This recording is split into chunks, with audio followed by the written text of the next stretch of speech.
I'm like, hey, as long as we create and we amplify and support each other, first of all, but create things that are going to be timeless. It's going to outlive us. It's like, this is the mark that we're making on them. I feel like it's so important to live a life of abundance, like thinking of the things, like you said, like that you have instead of what you don't have, because you focus on the lack of, there's just always going to be more lack of. 100%. I don't know, did you watch the Super Bowl halftime show? No, I didn't. Okay, good. Good? Good. I was not a fan of it. Why? Not a fan. And it's not because I don't like Kendrick Lamar. It's because I didn't like the performance. Welcome to another episode of Icon Presents. Today I am joined by the EDM pop artist Zoe Fae, here to talk to us about her newest project titled Colder Now, and performing for us her single Lost Kid. Ladies and gentlemen, Icon Presents Zoe Fae.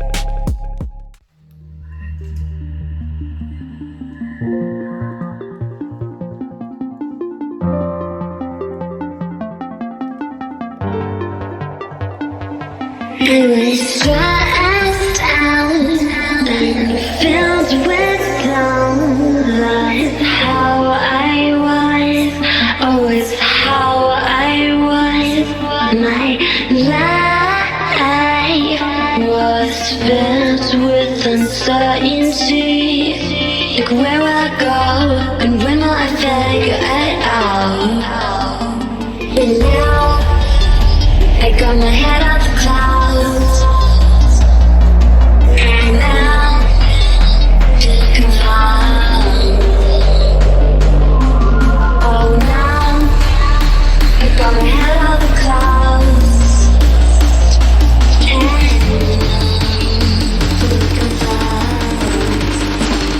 My life is going down,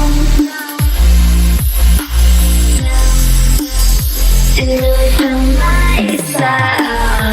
And now I'm not just a lost kid, I'm going down.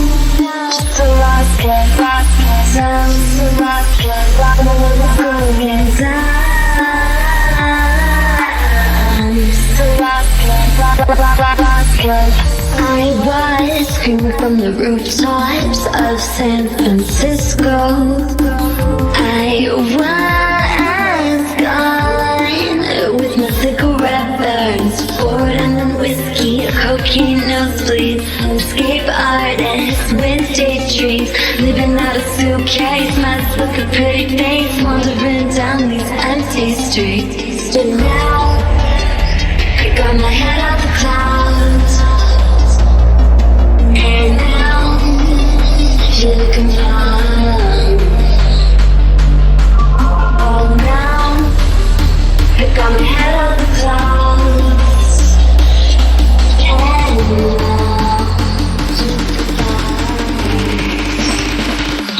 Going down, down.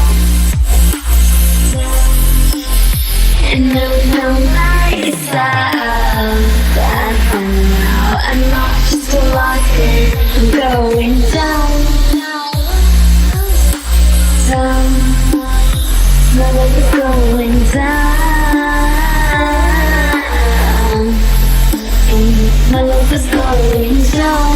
Rising from the rooftop down. And I found myself. And now I'm not just a lost kid, I'm going down. You run, going down.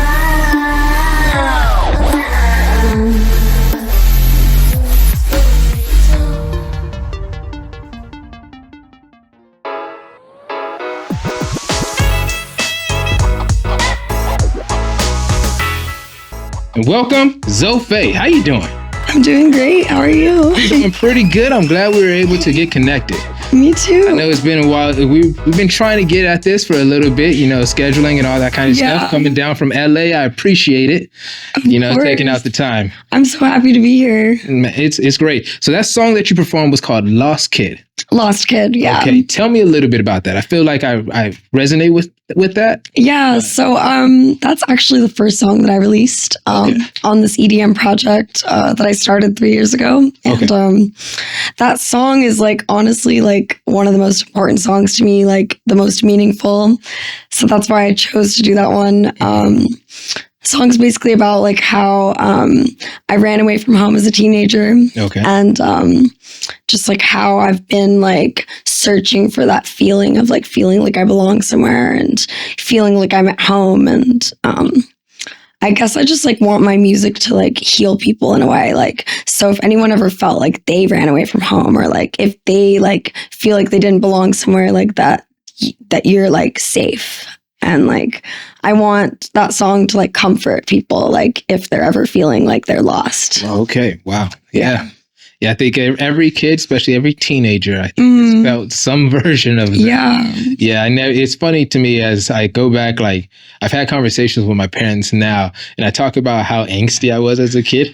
Right, exactly. Yeah, I feel like I like after I like grew up and like after I ran away and everything, like I like was just like, oh my gosh, like I'm so grateful for everything that I had, you know, like and like, you know. Yeah, like, most of the time you get that. It's you're a lot of times you're a kid and you're upset about whatever is going on at that moment, but you're you have much tunnel vision, and it's almost impossible for you to see the grand scope of things. Exactly. And understanding. So if you have like, for me, I always say I had parents that really cared about me. Exactly. And so when they told me no or don't or give me instruction, I was kind of like, nah, I'm good. I had a little bit of that rebelliousness to me. Exactly. Yeah. And then it caused more trouble than like what I thought it was actually going to do. Exactly. Yeah. It's one of no, I love my family so much and everything. I think I was just like having like this like wanderlust ness about me. Like I was just so like curious about the world, and I just wanted to like just kind of go run off and just experience things. Did you grow up in Hawaii? Yeah. So I grew up on a small island in like Hawaii called Maui. And I just feel like growing up on the island is very like, island life is very specific. Like it's almost like growing up in a small town. Like I feel like I always dreamed of living in a big city or like just something more. Yeah. And I always was kind of like feeling like a little bit like I wanted something else. I got you. Tell me a little bit about your childhood and all that kind of led you to this path that you're on right now. So music kind of found me naturally. Actually, both of my parents are musicians. Oh, nice.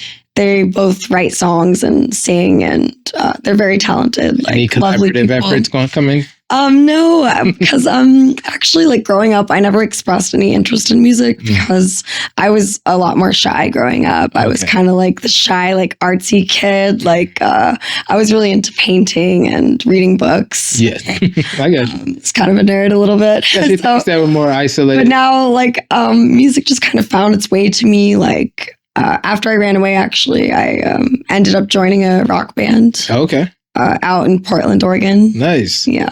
Got you. So you went from Maui to Portland, Oregon. That's cool. Yeah. I ran away to San Francisco for a little bit. You can hear it in the lyrics of Lost Kid, like talking about San Francisco. And then I took the train to Portland, Oregon, and I kind of just like found my way there, like met some friends, ended up in a band, and it was my whole life for a little bit. I got you. That's very, very interesting. So let's talk about this overall project that you have coming out soon called Colder Now. How's that, the production on that been for you? So it's been a journey, honestly. I've been recording the album for the past year, almost a year and a half, actually. And I recorded the album actually in Miami because I had lived in Miami for the past year. Just kind of ended up there, like wanted to change things up for a little bit. Yeah. And I found the studio House of Hits, and I found my engineer, Burler. Okay. Shout out to Burler. We made this whole album together. It's a 14-song album. Nice. All future bass, EDM pop. Okay. And yeah, I'm really excited about how all the songs have turned out so far. Okay. So you said future bass, EDM pop. Yeah. I love doing this podcast because sometimes I get exposed to genres of music and different things that I've never even conceptualized. Tell me, what is future-based EDM pop? So for me, future bass is that nostalgic kind of music that we listened to in 2014, like Ellie Goulding, Chainsmokers, Calvin Harris, that type of like sound. Yeah, I got you. I got you. Maybe you can think back to like any of those tracks that like. Yeah, I get it. That was an interesting time because a lot of things, you're correct. It had a lot more energy. Yeah, there was just something about that era of music that I feel like I just kind of wanted to bring it back, like in a way with this project. Okay. So tell me about your writing process when you write songs like Lost Kid, and then what is the title track for Colder Now? Is it Colder Now? So Colder Now is the album. Okay. Yeah. What is the title track, like your featured track on that? I guess Colder Now would be the feature track, but I think that my favorite song on the album is Cigarette Summer. Okay. Yeah. Okay, got you. Tell me about that song. What can we expect when that project is? So, basically Cigarette Summer is about like the feeling of like longingness. Okay. Maybe like if you ever like loved someone before and you just didn't have the right words to say, or it wasn't the right time, and you just kind of like are wondering like, oh, like what could have been if you had like expressed yourself, like what could have been if you had like said something more. And it's just kind of like that feeling, like, I don't know, I like to make my songs kind of like a story, like more like a cinematic outlook more than my personal experience. Like, gotcha. I guess when I'm writing my songs, like I kind of like take away my own experience, but it's not necessarily about like a specific person or a specific thing or anything like that. Like I mostly just want to like create a story that like people can like relate to and feel. And it relates to me too, because it's like something like deeper. I feel it. Now, is this is obviously isn't the first project that you've put out, Colder Now? This is gonna be my first album, actually. Okay, yeah, got you. So it's my first time like really trying to like hone in on like a specific like theme and like that, and like just properly like have like 14 songs like all together into one thing. I got you. So your approach when you're putting this entire work of art together, have you looked at it and said like, man, I can't believe I'm at this point already? Or like, what is how are we feeling about like this? The album just kind of ended up happening. Like, I guess I was just kind of like feeling like I had a collection of all these songs, and I never like thought to put it into an album, but I love the idea of having a concept and like a theme with everything. So like with Colder Now, like basically the whole theme is like that I want it to be like a way that you can heal your heart from like all kinds of heartbreak, not just relationships, like how the world brings you down sometimes, and you can even break your own heart by like letting your anxiety and your own doubts like get to you. And I wanted this album to just be a way of like healing yourself from all of that. Nice.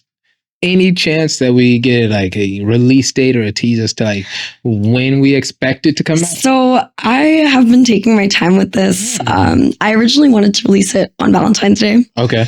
But it has been a month since then, pretty much. So I would like to release it in April. Okay. I feel like is a good time. Okay. I'm still working on a rough outline of like exactly when the right day will be. I got you. I was hoping for that. I would say just stay tuned, and it'll be dropped probably within like the next month. So I got you. So tell me, like as you're going through this musical journey, and we're observing and taking in so many artists and different music and different tastes. Do you have any artists that stick out to you the most, that you're like, that are making music now, that you're like, man, like these people inspire me?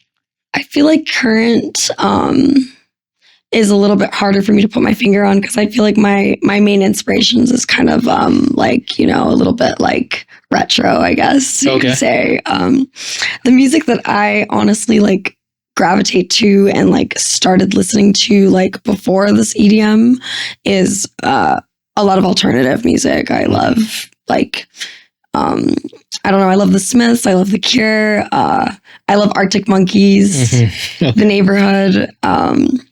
Those are kind of like some of the like type of music that like really like, inspires me. I love The Doors, Jim Morrison. Okay. Now, as you go through and you have like inspirations or like music artists that you like, and you have this futuristic based music, right? Yeah. Do you believe that there's a world where you kind of intertwine those? Exactly. So I feel like my experience of being like in the psychedelic rock band, I don't know, like I feel like rock and roll like is part of my heart, and I found a love for EDM too, and I kind of just want to like blend together both worlds. Yeah, okay, gotcha. That's cool. That'd be an interesting sound. I don't know exactly what it would sound like yet. Thank you. But I'm interested to see what that would sound like. Thank you. Alrighty. So you got the new project coming out. Yeah. Do you do a lot of performing? So I used to perform a lot more, but I feel like lately my focus has just been recording. And I got you. Especially when you're in the studio, it's hard. And to be honest, my main focus right now is film. Okay.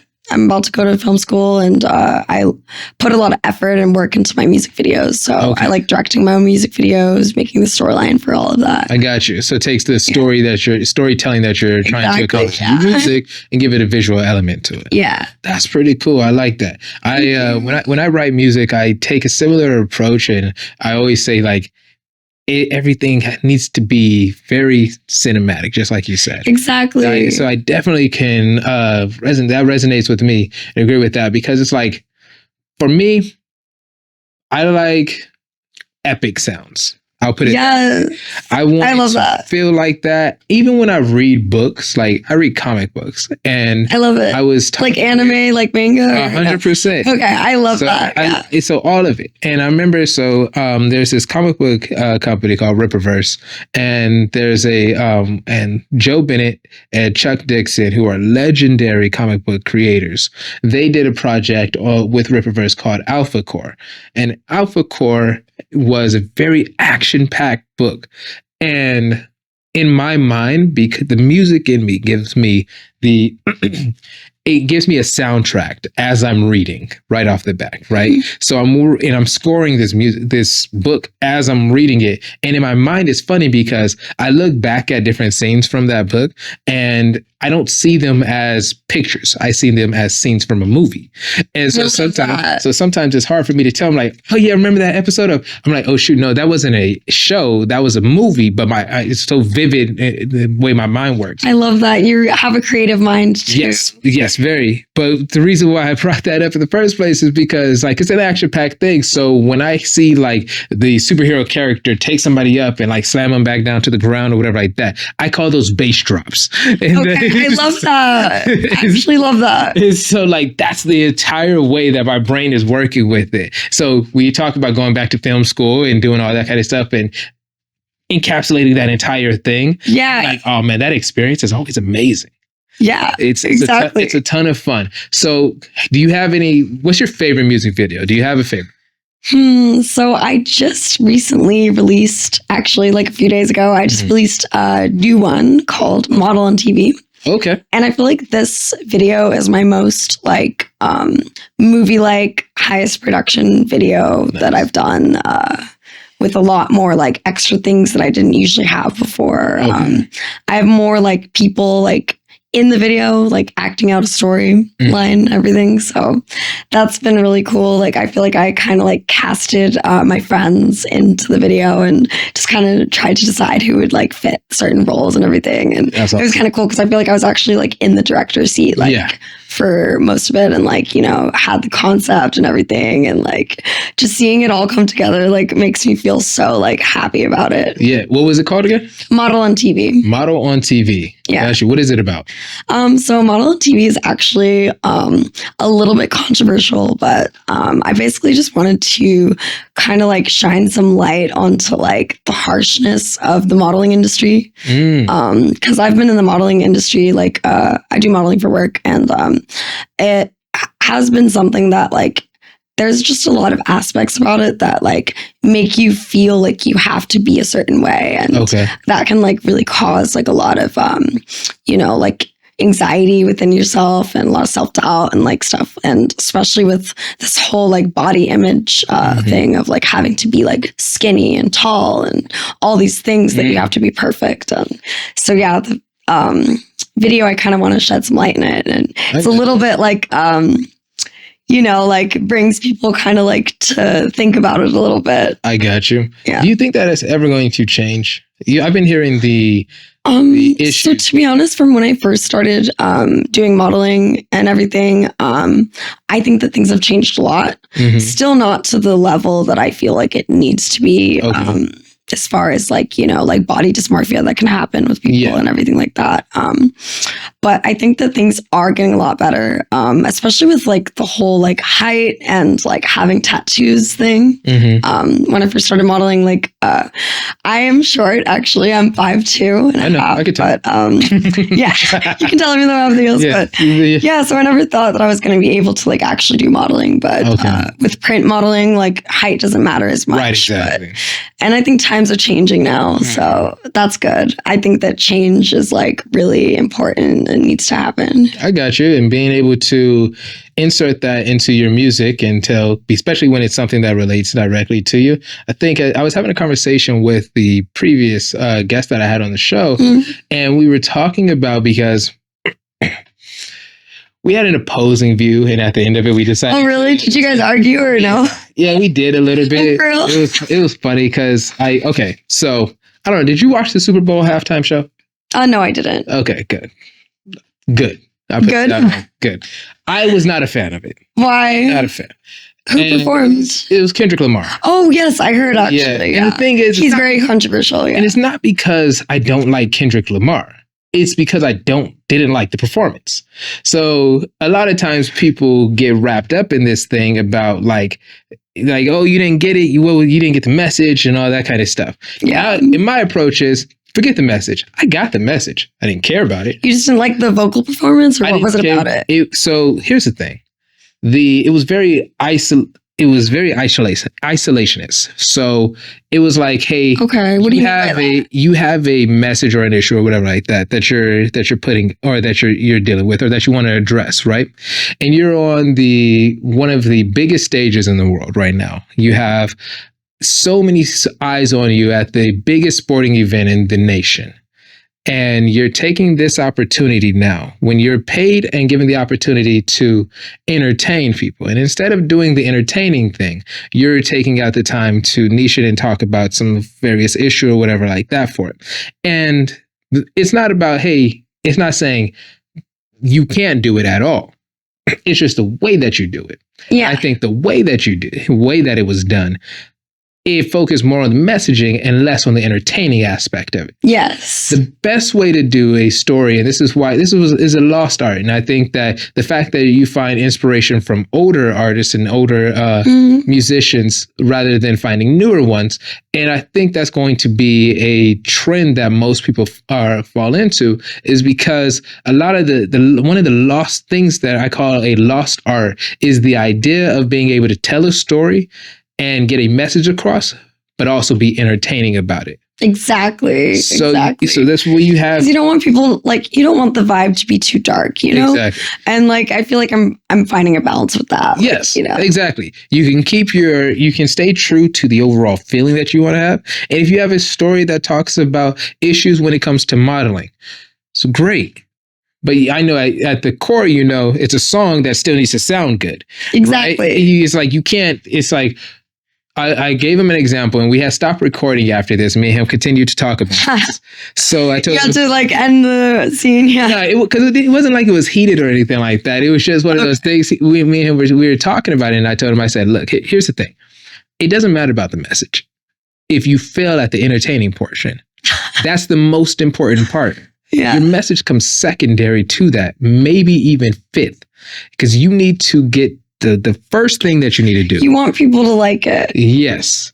If I like something and I say, and it's like, oh man, and then this great story came from, or this great lesson came from it, that's what's encouraging. Yeah. That's what I'm going to take away from it. It's kind of nice too when the lesson isn't like all in your face. Like, Exactly. It's something that maybe you think about after. And I feel like that's kind of what I tried to do with my video too. And I love this genre of music because I feel like you can talk about maybe some things that are like a little bit sad, but you don't know that it's a sad song because it's like buried away with these like beat drops and these like things 100%. like this like music that you hear at EDC or festivals and you're just like, dancing and vibing, and then you listen to the lyrics and you're like, oh wait, what's that about? Exactly. There have been songs that I've listened to and I'm like, oh shoot, that's what I was talking about when I was jamming to that song. But then you look at it and you're like, oh, okay, got you. It means a little something more. And that's why I say like it's a lost art to be able to. I had a conversation with a comic book writer and we were talking about Star Wars.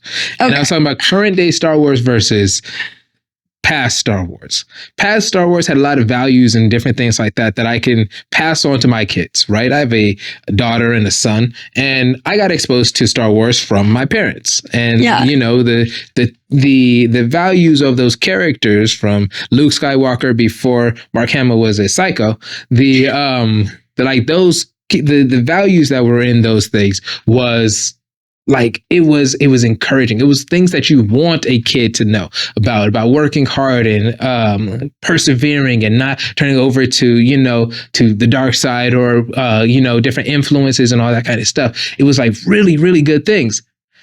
The messages that characters like Rey Palpatine is not going to be the same. It's an entirely different thing. And so I can't, even though like on paper you would think, oh man, this should be good. They kept it going and this would be good for my daughter. You can't do that. So you have to create art that's going to be timeless.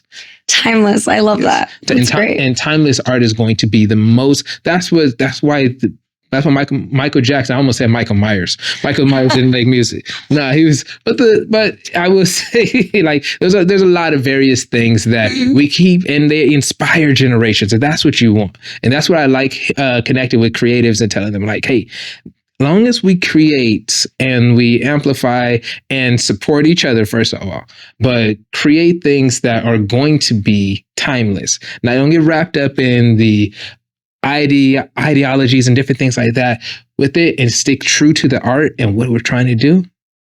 It's going to outlive us. It's like this is the mark that we're making on the world. It's like, cool, this is what we're going to do.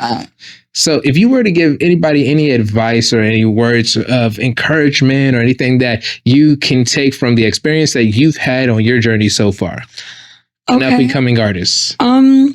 What do you mean specifically by that? Like, so you're about to put out your first album. Mm-hmm. You're obviously that's going to come with its own struggles. Right. How do you overcome those struggles? What is your mentality? I feel like just overcoming struggles in general, something that has helped me personally a lot, because I used to struggle a lot and sometimes still do with depression and that type of thing. So something that helps me a lot is just being very intentional with everything that I do. I like to wake up every day and just kind of write 20 things that I'm grateful for. Nice. Journaling, just 20 things you're grateful for. Even if you feel like it's a hard day, even if, just first thing when you wake up, just write a few things that you're grateful for, and you'll be surprised at what ends up hitting the pen and paper, and you end up feeling uplifted. And it's just it's so important to be grateful for what you have, even if at the time you might feel like you don't have anything or whatever. Yeah, it's just you never know. There's just a lot that you can get from just loving life. 100%. In the hardest times in life, I think it's the best thing to do is to kind of reflect on what we have, not what we don't have. When you're going through different struggles, whether it be sickness, whether it be something financial, whether it be a state of depression or anything like that, taking the opportunity to write those things down and understand, hey, this is what I'm grateful for and all that, it always brings it back to you. It always does. I feel like it's so important to live a life of abundance, thinking of the things, like you said, that you have instead of what you don't have, because you focus on the lack of. There's just always going to be more lack of. 100%. I can get all kinds of wrapped up in different things that kind of go down in life, but then I look at my wife and I look at our kids and everything, and It's like, man, I look at my family and everything. I was like, all right, man. It gives you that energy to, push past it, right? That's It gives you beautiful. motivation on why you do things. That's so beautiful. I love it. I So love that. your project is called Coder now. Mhm. We're waiting with anticipation. With that, with great anticipation. You've been a great conversation. This has been so much fun. So anything you want to leave with the people before we head out? I feel like, I guess, leave with our last conversation, just like living with love and having love for life and everything. I love it. I love it. Well, thank you. So tell the So people. great talking with you. Yes, it's been great. Tell the people, where can they find you? So you can find me. My Instagram is zoe.fae.music. Okay. And I just made a TikTok. I'm not really big on it, to be honest. I'm a little bit more retro, but I do have a TikTok. It's the same as that. Okay. And YouTube as well. I got you. Okay. Well, thank you. Thank you so much. This has been so much fun.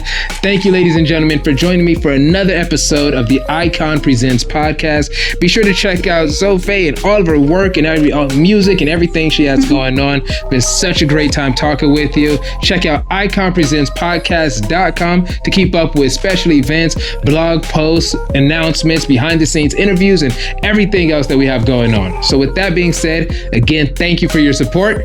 Y'all take care.